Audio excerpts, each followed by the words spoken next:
Welcome to INB news. ముందుగా headlines. ప్రతీకార సుంకాలతో ప్రపంచ దేశాలపై విరుచుకుపడుతున్న ట్రంప్. తాజాగా మరోసారి సంచలన నిర్ణయం.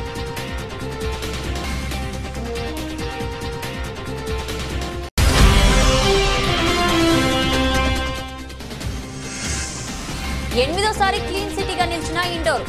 స్వచ్ఛ సర్వేక్షణ అవార్డు అందజేసిన రాష్ట్రపతి ముర్ము.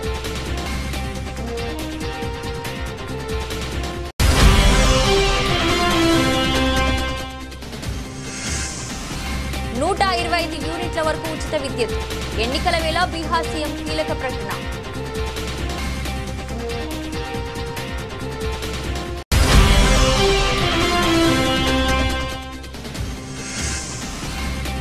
సమస్య కనుక్కొని సైకిల్ కొనిచ్చిన కేంద్ర మంత్రి బండి సంజయ్.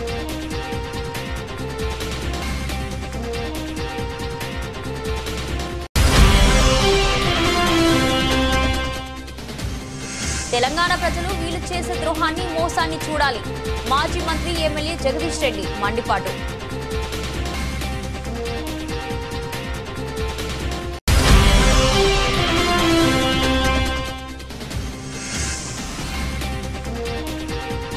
ప్రతిభా అవకాశాలకు కేంద్రంగా ఏపీ సీఎం చంద్రబాబు.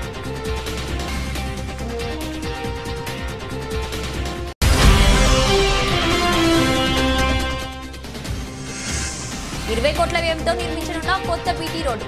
పనులను ప్రారంభించిన Parigi MLA doctor T Rammohan Reddy.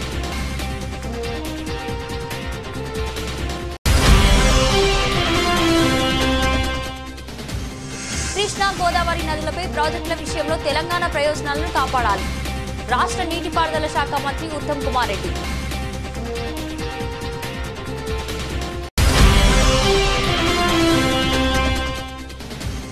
కూటమి ప్రభుత్వం దాచేపల్లిలో కిసాన్ మేళా పేరుతో రైతులకు న్యాయం చేస్తుందా? మండిపడ్డ మాజీ ఎమ్మెల్యే కాసు మహేష్ రెడ్డి.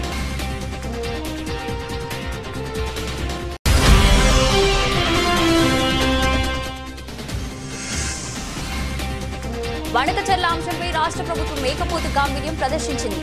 ఎమ్మెల్సీ కవిత విమర్శ. ప్రతీకార సుంకాలతో ప్రపంచ దేశాలపై విరుచుకుపడుతున్న అమెరికా అధ్యక్షుడు డొనాల్డ్ ట్రంప్ మరోసారి సంచలన నిర్ణయం తీసుకున్నారు. 150కి పైగా దేశాలపై 10 లేదా 15% సుంకాలు విధించినట్లు ప్రకటించారు. ఈ మేరకు ఆయా దేశాలకు సుంకాల రేట్లు తెలియజేస్తూ లేఖలు పంపనున్నట్లు వెల్లడించారు. 150కి పైగా దేశాలకు నోటీసులు పంపించనున్నామని, అందులోనే సుంకం రేటు పేర్కొంటామని చెప్పారు. ఈ దేశాలన్నింటికీ ఒకే విధంగా సుంకాలు ఉంటాయని వ్యాఖ్యానించారు. అవన్నీ పెద్ద దేశాలు కాదని, తమతో అంతగా వ్యాపారం చేయవని పేర్కొన్నారు. ఈ సుంకాలు 10 లేదా 15% ఉంటే అవకాశం ఉందని చెప్పారు. మరోవైపు రష్యాతో వాణిజ్య దేశాలపై 500% సుంకాలు విధిస్తామని అమెరికా ప్రకటించిన విషయం తెలిసిందే. ఇందులో భాగంగా ఓ బిల్లును కూడా తీసుకురానున్నట్లు రిపబ్లికన్ సెనేటర్ లిండ్సే గ్రాహం ఇటీవల తెలిపారు. ఇదే విధమైన ప్రకటన NATO secretary general Mark Rutte చేశారు. రష్యాతో వ్యాపారం కొనసాగించే దేశాలు ఆర్థికపరమైన ఆంక్షలను ఎదుర్కోవాల్సి వస్తుందని భారత్, చైనా, బ్రెజిల్ను హెచ్చరించారు. రష్యా నుంచి చమురు, సహజ వాయువు దిగుమతి చేసుకుంటున్న దేశాలపై అదనంగా 100% ఆంక్షలు విధిస్తామని ఆయన హెచ్చరించారు. మీరు భారత ప్రధాని అయినా, చైనా అధ్యక్షుడైనా లేక బ్రెజిల్ అధ్యక్షుడైనా రష్యాతో వాణిజ్యం ఇంకా కొనసాగిస్తూ వారి చమురు, గ్యాస్ ని కొనుగోలు చేస్తుంటే మీపై అదనంగా 100% ఆంక్షలు విధిస్తాను అంటూ రూట్ ప్రకటించారు. రష్యా ఉక్రెయిన్ యుద్ధంపై అమెరికా అధ్యక్షుడు డొనాల్డ్ ట్రంప్ వైఖరి మారిన నేపథ్యంలో నాటో ప్రధాన కార్యదర్శి నుంచి ఈ హెచ్చరికలు జారీ కావడం గమనార్హం. ఈ 3 దేశాల నాయకులు శాంతి చర్చలపై దృష్టి కేంద్రీకరించాలని, రష్యా అధ్యక్షుడు పుతిన్ పై ఒత్తిడి తీసుకురావాలని ఆయన తాను చేస్తున్న హెచ్చరికను ఈ 3 దేశాల నాయకులు పరిగణలోకి తీసుకొని పక్షంలో తీవ్రంగా నష్టపోతారని కూడా ఆయన హెచ్చరించారు. శాంతి చర్చలకు కట్టుబడి ఉండాలని, పుతిన్ ని ప్రత్యక్షంగా పిలుపునివ్వాలని 3 దేశాల నాయకులను ఆయన కోరారు. శాంతి చర్చలను సీరియస్ గా తీసుకోవాలని, పుతిన్ కి ఫోన్ చేసి నేరుగా చెప్పాలని ఆయన తెలిపారు. అలా చేయకపోతే భారత్, బ్రెజిల్, చైనా భారీ స్థాయిలో దెబ్బతింటాయని ఆయన చెప్పారు. కాగా అమెరికా అధ్యక్షుడు ట్రంప్ కూడా రష్యా నుంచి చమురు దిగుమతి చేసుకుంటున్న దేశాలపై భారీ స్థాయిలో సుంకాలు విధిస్తామని ఇటీవలే ప్రకటించారు. అంతేగాక ఉక్రెయిన్తో 50 రోజుల్లో కాల్పుల విరమణ ఒప్పందం చేసుకోకపోతే రష్యా ఎగుమతులపై 100% సుంకాలు విధిస్తామని కూడా ట్రంప్ హెచ్చరించారు. దేశంలోనే అత్యంత స్వచ్ఛమైన నగరంగా మధ్యప్రదేశ్ రాష్ట్రంలోని ఇండోర్ నగరం మరోసారి మొదటి స్థానంలో నిలిచింది. స్వచ్ఛ నగరాల జాబితాలో ఇండోర్ తొలి స్థానాన్ని కైవసం చేసుకుంది. ఇలా ఈ నగరం మొదటి స్థానంలో నిలవడం ఇది 8వ కావడం విశేషం. ఈ నేపథ్యంలో రాష్ట్రపతి ద్రౌపది ముర్ము ఇవాళ ఆ నగరానికి స్వచ్ఛ సర్వేక్షణ అవార్డును అందజేశారు.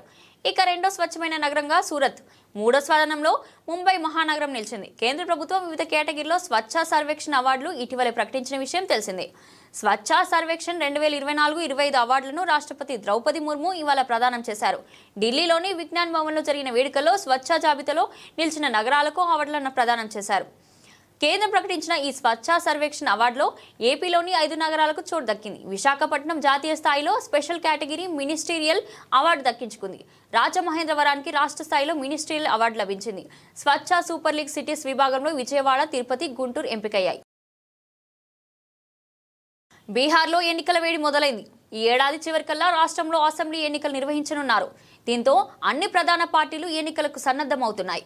ఇక ప్రస్తుతం రాష్ట్రంలో అధికారంలోకి ఉన్న నితీష్ కుమార్ ప్రభుత్వం వచ్చే ఎన్నికల్లో మరోసారి అధికారాన్ని నిలబెట్టుకోవాలని భావిస్తుంది. ఈ క్రమంలో ఓటర్లను ఆకట్టుకునేందుకు వరాల జల్లు కురిపిస్తుంది.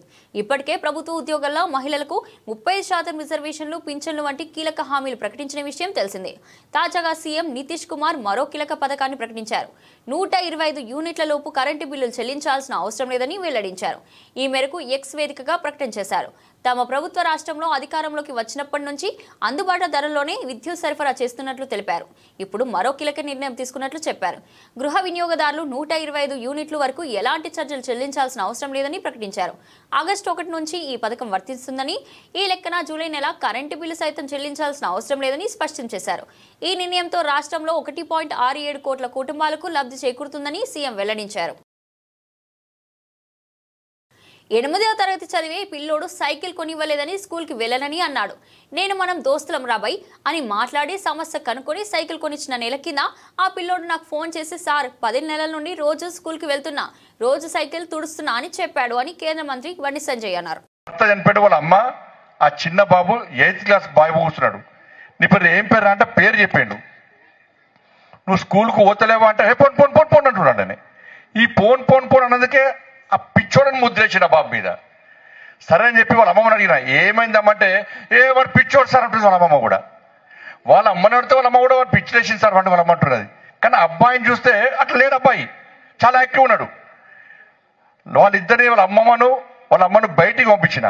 నేను అంతను కూర్చున్నా, అరే నువ్వు నేను దోస్తున్నా అబ్బాయి, దోస్తు చేస్తావా అంటే చేస్తా అన్నాడు. అన్ని వేరే విషయాలు మాట్లాడి నువ్వు స్కూల్కు పోవాలంటే నేను ఏం చేయాలి అన్న. పోను సార్ అన్నాడు. మీ ఫ్రెండ్స్ పేరు చెప్పినా అంటే 6 ఫ్రెండ్స్ పేరు చెప్పారు. వాళ్ళకి ఏముంది అన్న. సార్ వాళ్ళకు అందరికీ సైకిల్ ఉన్నాయి, నేను సైకిల్ ముడితే నన్ను కొడుతున్నారు. వాళ్ళ 6 సైకిల్ ఉన్నాయి, నేను వాళ్ళ సైకిల్ ముడితే నన్ను కొడుతున్నారు సార్ అని చెప్పాడు. అప్పుడు అర్థమైపోయి సైకిల్ పంచాయతీ అని చెప్పని. నేను అడిగినా మరి స్కూల్కి పోవాలంటే ఏం చేయాలంటే నేను పోను సార్ అంటాడు. వాళ్ళ సరే నీకు సైకిల్ కొనిస్తే పోతావా అంటే ఆయన ఫేస్ మొత్తం వెలిగేది ఒకసారి. అప్పుడు సైకిల్ కొనిస్తే స్కూల్ పోతాడు. మరి సైకిల్ కొనిస్తే స్కూల్ పోతావు, ఇయ్యాలే కొనిస్తా సైకిల్ అన్న. అప్పుడు నేను పోతా సార్ అన్నాడు. ఆ అబ్బాయి పిచ్చోడా కానీ ఊరు మొత్తం ఏం చేసింది, పిచ్చోడ ముద్రేసింది. ఆ అబ్బాయిని మీ సోషల్ మీడియాలో చూసి ఉంటారు, మీ అందరికీ ఆ వీడియో వచ్చింది, నిన్న కూడా వచ్చింది వీడియో. ఆ అబ్బాయిని తీసుకుపోయి నేనే స్వయంగా తీసుకుపోయి సైకిల్ స్టోర్ పోయి సైకిల్ కొనిస్తే వాళ్ళ అబ్బాయి ఒక 10 నెలల రోజుల క్రితం కూడా ఫోన్ చేసి, సార్ నేను రోజు స్కూల్ పోతున్నా సార్, సైకిల్ను రోజు తూడ్చుకుంటున్నా సార్ నేను. చంద్రబాబు మీడియా నిన్నటి చర్చపై తెలంగాణ ఎడిషనల్ ఒకలా, ఆంధ్ర ఎడిషనల్ ఒకలా రాసింది. రేవంత్ రెడ్డి నిన్న ఎజెండాలో వనకచెర్ల మీద అంశమే లేదు, ఎలా మాట్లాడాలి అన్నాడు. ఏపీ మంత్రి నిమ్మల రామనాయుడు ఏమో వనకచెర్ల మీద చర్చ జరిగింది, కమిటీని ఏర్పాటు చేస్తామని అన్నాడు. తెలంగాణ ప్రజలు వీళ్ళు చేసే ద్రోహాన్ని, మోసాన్ని చూడాలని మాజీ మంత్రి ఎమ్మెల్యే జగదీష్ రెడ్డి మాట్లాడారు. కాళేశ్వరం మీద అబద్ధాలు మాట్లాడి కాళేశ్వరాన్ని ప్రారంభించకుండా చంద్రబాబు చెప్పిన డైరెక్షన్లో ఇవాళ కాళేశ్వరం ఉన్నది, కాళేశ్వరం నుంచి మేము నీళ్ళు ఎత్తుతున్నాం 140 టీఎంసీల నీళ్లు అని చెప్పి మనం చెప్తే బనకచెర్లకు ఎట్టి పరిస్థితుల్లో అనుమతి వచ్చే అవకాశం లేదు. అది మేము చెప్పడం కాదు, ప్రభుత్వం అధికారికంగా చెప్పి కొట్లాడాలి అపెక్స్ కౌన్సిల్లో. కానీ బనకచెర్ల అక్కడ కాళేశ్వరం లేదు, మేము అక్కడ నీళ్ళు ఎత్తుతలేము అంటే ఇలా ఇంకో 140 టీఎంసీల నీళ్ళు మీకు ఉన్నాయి కాబట్టి ఇవి నాకు ఇవ్వండి అని చెప్పి మోడీ పాలన చంద్రబాబు చేతులు ఉంది కాబట్టి ఒప్పించి తీసుకుపోయే కుట్ర కాళేశ్వరాన్ని బండబెడుతుంది. ఆనాడు కొద్ది రోజులు రాజకీయాల కొరకు చేసిండ్రు, అది కాస్త ఇవ్వాలని. ప్రతిభా అవకాశాలకు కేంద్రంగా ఏపీ ఆవిర్భవిస్తుందని సీఎం చంద్రబాబు అన్నారు. లింక్డ్ఇన్ తొలిసారి సిటీస్ ఆన్ ది రైస్ 2025 పేరుతో రూపొందించిన నివేదికలో ఉద్యోగాల కల్పన అసాధారణ స్థాయిలో వృద్ధి చెందుతున్న నగరాల్లో విశాఖపట్నం, విజయవాడ మొదటి 3 స్థానాలను దక్కించుకోవడంపై ఆయన ఎక్స్ వేదికగా హర్షం వ్యక్తం చేశారు. ఈ ర్యాంకులు రాష్ట్ర ప్రభుత్వం దూరదృష్టితో కూడిన నూతన పారిశ్రామిక విధానాల ప్రభావాన్ని ప్రతిబింబిస్తున్నాయని పేర్కొన్నారు. టీసీఎస్, కాగ్నిజెంట్ వంటి దిగ్గజ సంస్థలు రాష్ట్రంలో క్యాంపస్లు ఏర్పాటు చేయడం, క్వాంటమ్ వాలీ, ఏఐ వర్సిటీ వంటివి ప్రారంభం కానుండడంతో దేశానికి ఐటీ హబ్ గా ఏపీ నిలుస్తుందని చంద్రబాబు వెల్లడించారు. We are going one more thing. 3 economic growth hubs we are establishing. One is Visakhapatnam region, one is Amaravati, one is Tirupati. These 3 cities are having very good advantages. Visakhapatnam, natural, beautiful city, tourism, and also pharmaceuticals, and also excellent place for even steel manufacturing and all metals, steel, aluminium, all these things we can go in a big way. And also Google is coming there, and also cable network, sea cable also we are connecting to that place. Amaravati, earlier I developed Hyderabad. Today, if you can see in India, best livable city is Hyderabad. That is a brownfield city. Now God has given me to develop one more city. That is Amaravati. It is a greenfield city. You can name afterwards. It will be futuristic city, best city in the world to live. Total green energy, all modern technologies, and also all services will be intact, and also district cooling, even how we are taking gas, every home I am going to connect this cooling also. And also electricity, everybody is talking EV vehicles, everything. I am going one step ahead. I wanted to make this city total green energy. That corridor we are bringing from other parts, dedicated corridor for green energy. That energy will use here. So that is a beautiful city. Krishna River, perennial river. Around 35 lakh acres of land we are irrigating today.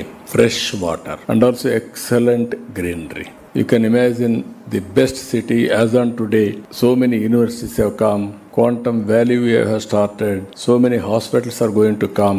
And also it is a beautiful city. I wanted to build that city. One of them, even I am going for another international airport. In this country, if you see one thing in the past, first airport, Hyderabad airport in PPP model. That was a greenfield airport. Then only Bangalore has come. Then Delhi. Then Mumbai. Today all airports more are.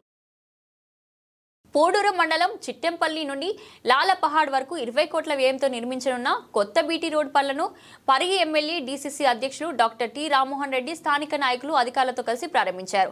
ఈ సందర్భంగా మాట్లాడుతూ ప్రతి గ్రామానికి road సౌకర్యం కల్పిస్తున్నామని, మారుమూల తండాలను అనుసంధానం చేసే link రోడ్డుకు ప్రాధాన్యత ఇస్తున్నామని తెలిపారు. రేవంత్ సర్కార్ నేతృత్వంలో కాంగ్రెస్ ప్రభుత్వం గ్రామాల అభివృద్ధికి పెద్దపీట వేస్తుందని అన్నారు. అలాగే పలు అభివృద్ధి పనుల గురించి వివరించారు. అప్పా జంక్షన్ నుండి మన్నెగూడ వరకు 4 లైన్ల రోడ్లు నిర్మాణం జరుగుతుందని పేర్కొన్నారు. రాష్ట్ర ఆర్థిక సంక్షేమంలో ఉన్నప్పటికీ ఎన్నికల హామీలను అమలు చేస్తున్నామని వెల్లడించారు. కాంగ్రెస్ ప్రభుత్వం సంక్షేమం, అభివృద్ధిపై దృష్టి సారించిందని స్పష్టం చేశారు.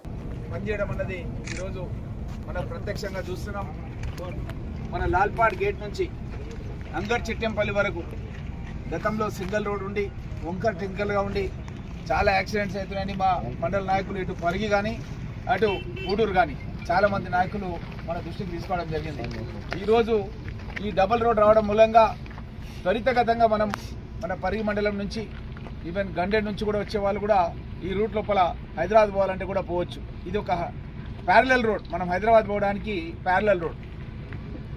మన వెంకటరెడ్డిపల్లి నుంచి, మన మమదాబాద్ మండలం వెంకటరెడ్డిపల్లి నుంచి ఒక రోడ్ని డెవలప్ చేయడానికి వర్కౌట్ చేస్తున్నాం. ఆ రోడ్ను తీసుకొచ్చేసి చౌడాపూర్ వరకు తీసుకొచ్చేసి, చౌడాపూర్ నుంచి మన లాల్పాడ్ వరకు తీసుకొచ్చేసి, లాల్పాడ్ నుంచి కూడా కనెక్టింగ్ హైదరాబాద్ వరకు అంటే అంగడి చిట్టెంపల్లి వరకు కూడా డెవలప్ చేయడానికని ఒక ప్రణాళిక తయారు చేసినాం. అదేవిధంగా మన్నెగూడ నుంచి షాబాద్ వరకు, మన్నెగూడ నుంచి షాబాద్ రోడ్ లోపల కూడా ఎయిర్పోర్ట్ కనెక్టివిటీ, మన హైదరాబాద్ ఇంటర్నేషనల్ ఎయిర్పోర్ట్ కూడా కనెక్టివిటీ గురించి 23 కిలోమీటర్లు డబల్ రోడ్. గతంలో పంచాయతీరాజ్ కింద ఉండే రోడ్లు ఆ పంచాయతీరాజ్ తీసేసి దాన్ని ఆర్ఎన్బి రోడ్కు మనం హ్యాండ్ ఓవర్ చేయడం జరిగింది. వీళ్ళు ఆర్ఎన్బి రోడ్ నుంచి ఇప్పుడు ఎయిర్పోర్ట్ కనెక్టివిటీ రోడ్ అంటే ఎవరైనా పరిగి నుంచి కానీ మనగూడ నుంచి కానీ ఎయిర్పోర్ట్ పోవాలంటే గంట సేపట్లో ఎయిర్పోర్ట్ పోయే విధంగా దానికి డబుల్ రోడ్ వేయడం జరుగుతుందన్న విషయాన్ని మీకు అందరు కూడా తెలియజేస్తూ, ఇదే కాకుండా మీకు అందరికీ తెలుసు మనం ఆల్రెడీ మన పరిగి నుంచి షాద్నగర్కి 4 లైన్ల రహదారి శాంక్షన్ చేయించుకున్నాం. అదేవిధంగా పరిగి నుంచి వికారాబాద్ కూడా 4 లైన్ల రహదారి శాంక్షన్ చేసుకోవడం జరిగింది. ఇంకా ఇదే కాకుండా అప్పా జంక్షన్ నుంచి మన్నెగూడ వరకు కూడా మెగా కన్స్ట్రక్షన్స్కు ఆల్రెడీ కాంట్రాక్ట్ ఇవ్వడం జరిగింది. అందులో కొన్ని కోర్టు వివాదాలు గ్రీన్ ట్రిబ్యునల్లో ఉంటే ముఖ్యమంత్రి రేవంత్ రెడ్డి గారు నాకే అప్పచెప్పారు. నేను దానికి సంబంధించిన ఎవరైతే కోర్టులో కేసు వేసారో వాళ్ళని పిలిపించి నా నివాసానికి మాట్లాడినాను. ఇంకొక మీటింగ్ నేను చేసేది వాళ్ళ. కృష్ణా గోదావరి నదులపై ప్రాజెక్టుల విషయంలో తెలంగాణ ప్రయోజనాలను కాపాడాలని రాష్ట్ర నీటిపారుదల శాఖ మంత్రి ఉత్తమ్ కుమార్ రెడ్డి అన్నారు. బుధవారం ఢిల్లీలో కేంద్ర జలశక్తి శాఖ మంత్రి ఆధ్వర్యంలో నిర్వహించిన తెలుగు రాష్ట్రాల ముఖ్యమంత్రుల సమావేశంలో తెలంగాణ ఎజెండాను ఉత్తమ్ ప్రస్తావించారు. గోదావరి కావేరి అనుసంధానంలో భాగంగా ఇచ్చంపల్లిలో రిజర్వాయర్ కట్టాలి. 148 టీఎంసీలతో చేపట్టే గోదావరి కావేరిలో తెలంగాణకు కేటాయించే వాటాను ఇతర బేసిన్లో వాడుకోవడానికి అవకాశం ఇవ్వాలి. ఇచ్చంపల్లి బ్యారేజ్ నుండి 200 టీఎంసీల వరద జలాలను వాడుకోవడానికి వెసులుబాటు కల్పించాలి. పోలవరం ప్రాజెక్టు లాగా ఇచ్చంపల్లి ప్రాజెక్టుకు జాతీయ హోదా కల్పించి ఆర్థిక సహాయం అందించాలి. పాలమూరు రంగారెడ్డి ఎత్తిపోతల పథకం డిపిఆర్ను తొలి దశలో కేటాయించి 45 టీఎంసీ నీటితో ఆమోదం తెలిపాలి. మైనర్ ఇరిగేషన్లో 90 టీఎంసీలు ఉండగా అందులో పొదుపు చేసిన 45 టీఎంసీలు పాలమూరు రంగారెడ్డి ఎత్తిపోతల పథకాన్ని కేటాయించాం. ఈ ప్రాజెక్టుకు 2వ దశ పర్యావరణ అనుమతి ఇవ్వాలి.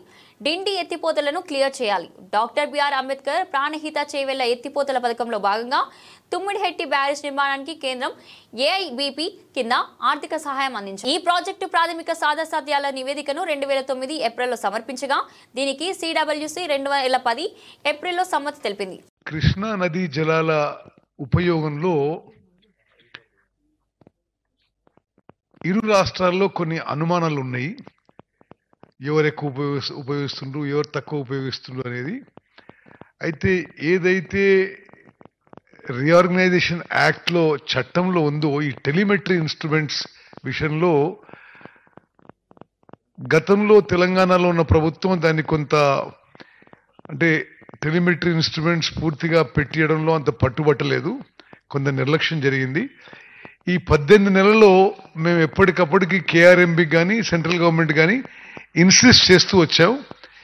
ఈ టెలిమెట్రీ ఇన్స్ట్రుమెంట్స్ పెడితే కృష్ణా నదీ జలాల్లో ఏ రాష్ట్రం ఎంత ఉపయోగించబడుతుంది, ఏ కాలువలో ఎక్కడి నుంచి నీళ్లు పోతున్నాయని స్పష్టంగా ఉంటుందని చెప్పి. అయితే మేము అంటే ఒక అడుగు ముందుకేసి భారత ప్రభుత్వం కానీ ఆంధ్రప్రదేశ్ ప్రభుత్వం కానీ దానికి ఫండ్స్ ఇచ్చినా ఇవ్వకున్నా తెలంగాణ ప్రభుత్వమే మొత్తం దాన్ని అయ్యే నిధులు మేము కేటాయించుకొని అన్ని చోట్ల టెలిమెట్రీ ఇన్స్ట్రుమెంట్స్ పెట్టి ఒక సెంట్రలైజ్ పాయింట్లో కృష్ణా నదీ జలాలు ఎక్కడి నుంచి ఏడికి ఎక్కువ ఉపయోగపడుతున్నాయి, తక్కువ ఉపయోగపడుతున్నాయి అనే విషయాన్ని కొంత క్లారిటీ ఉండాలి అందరికి అనే ఉద్దేశంతో మేము ఫాలోఅప్లో మరి ముఖ్యమంత్రి గారు నేను రిపీటెడ్గా ఫాలోఅప్లో ఉన్నాం. కేఆర్ఎంబికి నిధులు కూడా విడుదల చేసినాం. ఈరోజు ఒక తుది నిర్ణయంగా అన్ని పాయింట్స్లో టెలిమెట్రీ ఇన్స్ట్రుమెంట్స్ కొన్ని ఆల్రెడీ ఏర్పాటు చేయడం జరిగింది. అన్ని పాయింట్స్ కన్నతల్లికి అన్నం పెట్టినవాడు పిన్నమ్మకి బంగారు గాజులు చేస్తాడా? పొగాకు రైతులు మద్దతు ధర కోసం ఆందోళన చేస్తుంటే వారిని పోలీసులతో బెదిరించి తరిమేసిన కూటమి ప్రభుత్వం దాచేపల్లిలో కిసాన్ మేళా పేరుతో రైతులకు న్యాయం చేస్తుందా అని మాజీ ఎమ్మెల్యే కాసు మహేష్ రెడ్డి మండిపడ్డారు. తెలుగుదేశం నాయకులు చేపట్టున్న కార్యక్రమాలు వింతగా ఉంటాయి. రేపు కిసాన్ మేళా అంట దాచేపల్లిలో. రాజశేఖర రెడ్డి గారు చెప్పినట్టు సొంత అమ్మకేమో ఏమీ చేయలేని వాడు పిన్నమ్మకి బంగారు గాజులు ఇచ్చాడంట, అట్లుంటుంది. ఈ రోజు రైతులు బాబు మాకు మద్దతు ధర లేదు, పొగాకు రైతులు పాపం ఆందోళన చెందుతుంటే వాళ్ల మీద పోలీసులు పెట్టి దాడి చేయించి వాళ్ళని నిర్బంధించి బెదిరించి కనీసం గిట్టుబాటు ధర లేకుండా తరిమేశారు. వీళ్లంట రేపు కిసాన్ మేళా పెట్టి రైతులకు న్యాయం చేస్తారంట. పత్తి గిట్టుబాటు ధర లేక రైతులు ఆందోళన చెంది అప్పుల పాలైతే పల్నాడులో ఎంపీలున్నారు, ఎమ్మెల్యేలున్నారు, పట్టించుకున్న నాదుడే లేడు. వీళ్ళు ఇంకా మేళాలు పెట్టి ఎవరికి న్యాయం చేస్తారో చెప్పండి. లేదు, అనేక చోట్ల చూస్తున్నాం. జగన్మోహన్ రెడ్డి గారు పొగాకు రైతుల కొరకు పొదిలిపోతే అక్కడ రైతుల మీద కేసులు, లేదు బంగారు పళ్ళెం పోతే అక్కడ కేసులు మామిడి రైతుల మీద. ఇలా ఎక్కడ రైతుల కొరకు వైఎస్ఆర్సీపీ పార్టీ నిరసన చేస్తుంటే మరి అక్కడ రైతుల మీద అక్రమంగా కేసులు పెట్టి వాళ్ళని బెదిరిస్తున్నారు. మరి దాచేపల్లిలో వీళ్ళు పెట్టే మేళా దేనికో ఎందుకో ఎవరికీ తెలియట్లా. కానీ ఒక్కటి చెప్తున్నా, దాచేపల్లిలో పత్తి కొనుగోలు కేంద్రంతో పాటు పత్తి ఎటు సీసీఐ వాళ్ళు కొనేవాళ్లు, మిర్చి కొనుగోలు కేంద్రం మొట్టమొదటిసారి వైఎస్ఆర్సీపీ ప్రభుత్వంలో తీసుకొచ్చాం. ఎలాగైతే గుంటూరు మార్కెట్ యార్డ్ లాగా దీన్ని అభివృద్ది చేయాలని మొదలైంది. 2 సంవత్సరాలు బాగానే కొనుగోలు జరిగినాయి. కానీ ఈ సంవత్సరం నుంచి దిక్కు మొక్కు లేదు. తక్షణమే నిధులు సేకరించి గుంటూరు మార్కెట్ యార్డ్కి దీటుగా నడికుడి మార్కెట్ యార్డ్ని. బనకచెర్ల అంశంపై రాష్ట్ర ప్రభుత్వం మేకపోతు గాంభీర్యం ప్రదర్శించిందని ఎమ్మెల్సీ కవిత విమర్శించారు. ఢిల్లీలో నదీ జలాలపై జరిగిన సమావేశంలో మొట్టమొదటిగా బనకచెర్లపైన చర్చ జరిగింది.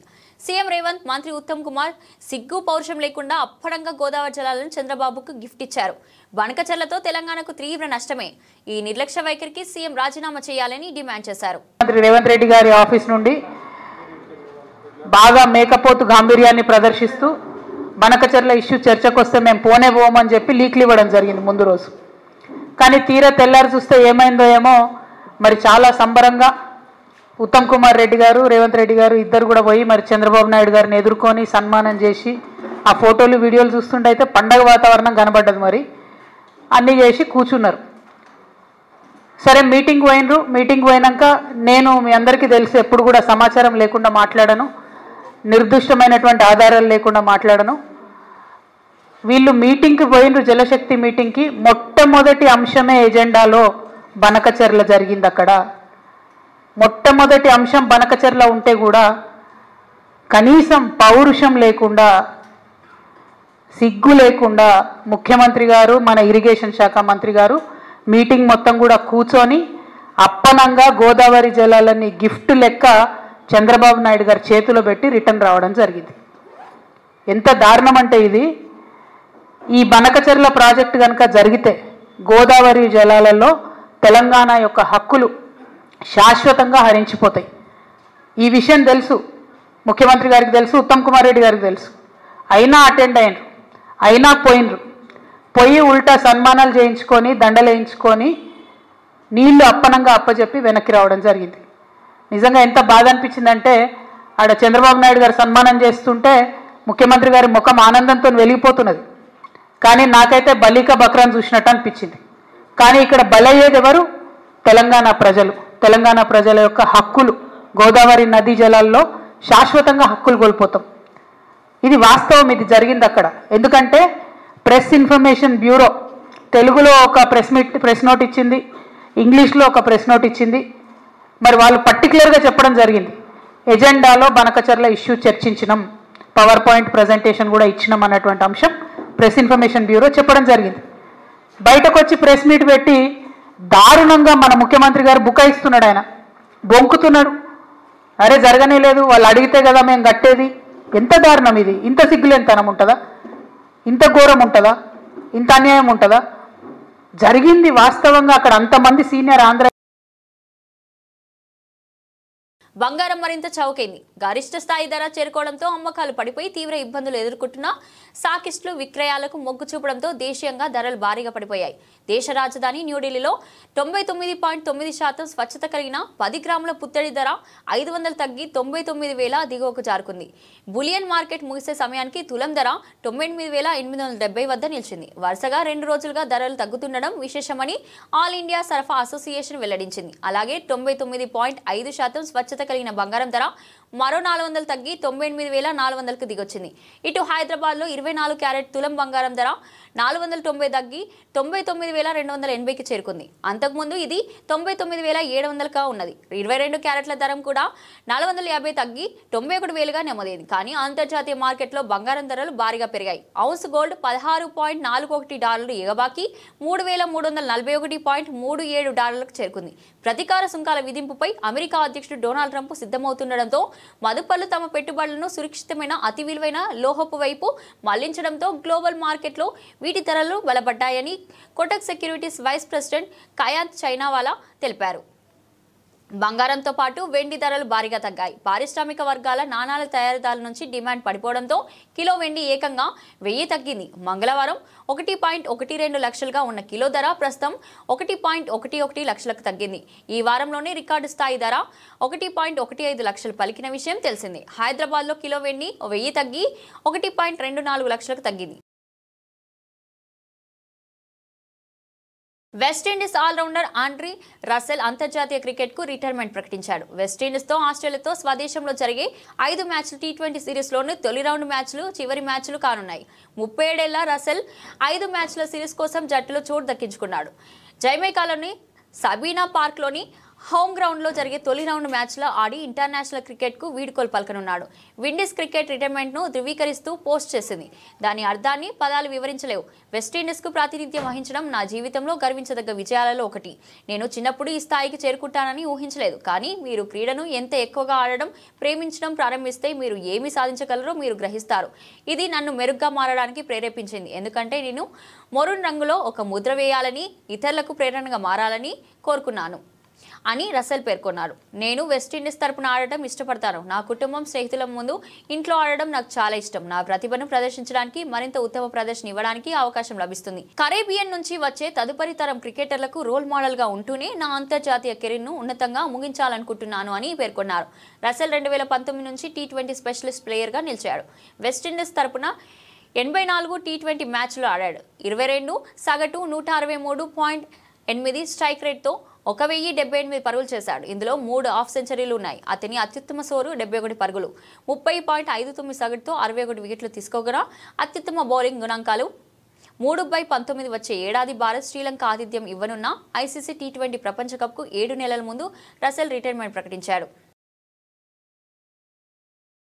బులెటిన్ ముగించే ముందు హెడ్లైన్స్ మరోసారి. ప్రతీకార సుంకాలతో ప్రపంచ దేశాలపై విరుచుకుపడుతున్న ట్రంప్. తాజాగా మరోసారి సంచలన నిర్ణయం.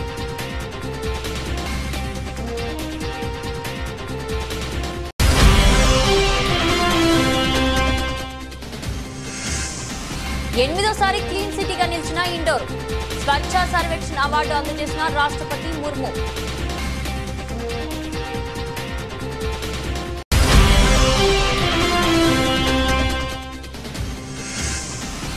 125 యూనిట్ల వరకు ఉచిత విద్యుత్. ఎన్నికల వేళ బీహార్ సీఎం కీలక ప్రకటన.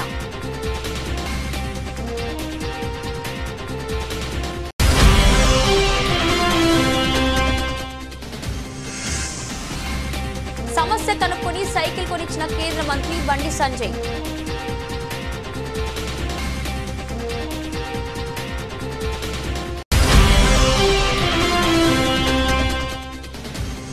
తెలంగాణ ప్రజలు వీళ్ళు చేసే ద్రోహాన్ని, మోసాన్ని చూడాలి. మాజీ మంత్రి ఎమ్మెల్యే జగదీష్ రెడ్డి మండిపాటు.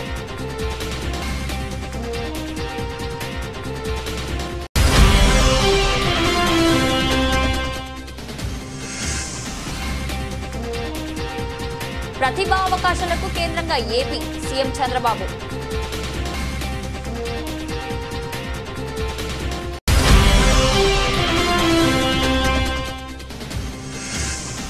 కోట్ల వ్యయంతో నిర్మించనున్న కొత్త బీటీ రోడ్డు పనులను ప్రారంభించిన Parigi MLA doctor T Rammohan Reddy.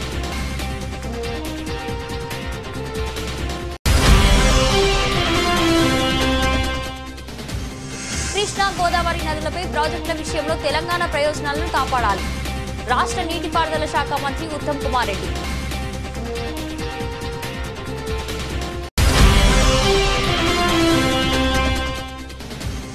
కూటమి ప్రభుత్వం దాచేపల్లిలో కిసాన్ మేళా పేరుతో రైతులకు న్యాయం చేస్తుందా? మండిపడ్డ మాజీ ఎమ్మెల్యే కాసు మహేష్ రెడ్డి.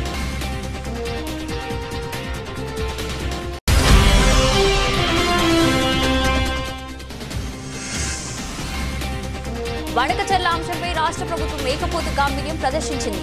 ఎమ్మెల్సీ కవిత విమర్శ. ఇది ఈ రోజు బులెటిన్. మరో బులెటిన్లో మళ్ళీ కలుద్దాం. అంతవరకు సెలవు.